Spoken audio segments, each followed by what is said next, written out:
Welcome to the Crypto Teacher Stock Channel. And guys, please like and subscribe if you do like what you're listening to. Please inform your friends and family and spread it all over social media. It is imperative that we get back to learning finances and understand how the world really works. Because once we understand how the world really works, we understand that everything is planned out. Now guys, I go over a funny article at the start of the video. Now basically we have the Rockefeller'S Heirs call on the banks to stop funding fossil fuel companies. Now, guys, we know ExxonMobil has a $10 billion chemical facility they're building in China. We know MasterCard now is over in China. We know Morgan Stanley is now over in China. We know Goldman Sachs is now over in China. BlackRock now over in China. And American Express is now in China. Now, guys, we're supposed to be going against China. China is supposed to be our enemy. If that's the case, guys, all these companies are doing what? Committing treason. That's right, guys. That's right. And we know that is a fact.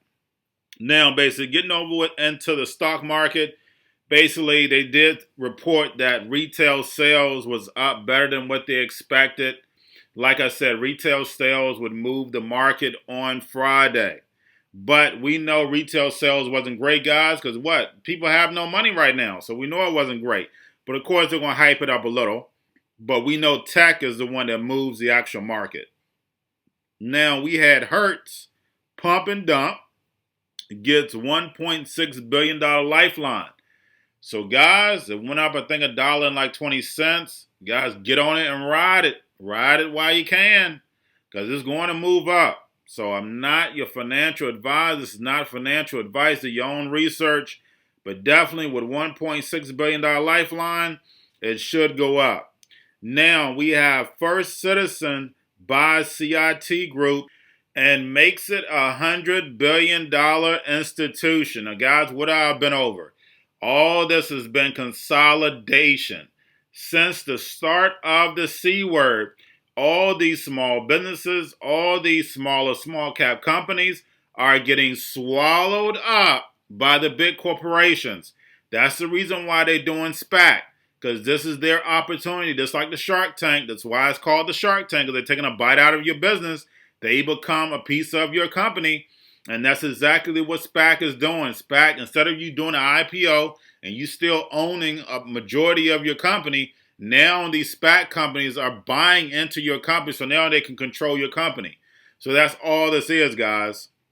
Now we have Stratton, with basically as a piece of Volkswagen to buy Navistar. It hasn't been completed yet. I haven't had any news. It's supposed to have been done this Friday, but both of them were up as far as with the stock. So guys, make sure you keep an eye on that. Now, don't forget, guys, remember I tell you about betting stocks. So we have Turner, DraftKings, FanDuel's partnership. Guys, make sure you keep an eye on that. We know DraftKings retracted a little bit, but we know their stock is going to be booming. We know drugs, gambling, that is the new thing that's going to be in the United States. Invest. Make sure you invest. And then lastly, guys, the sad news, we have 8 million slip into poverty. And we know it's a whole lot more than that. But that's just what they're counting. We know that the whole economy got shut down by the government. And nobody should have had to pay bills during that period of time. We have a money press. We're printing money every single day. Only thing they had to do was send out enough money for people or stop the bills. Plain and simple. Or just pay your bills. They have the money to do that. And we know the money is coming through universal basic income, us on the crypto side. We know that money is coming. But the fact is, to allow this to go on, because the masses are asleep. They just don't understand. The C word is literally a joke. It's definitely a joke. If you've been inside of my Patreon, or some of you have, of course, it's a newer channel, you know the C word is definitely a joke, especially if you checked out my Crypto Teacher channel. But, guys, that's all I have for you. Don't forget to like and subscribe and spread this video everywhere. You have a wonderful day. Your grandfather was David Rockefeller, of course, Chase Manhattan Bank. Or have you started there at J.P. Morgan Chase? And if so, what are you actually trying to accomplish, and how have you been received?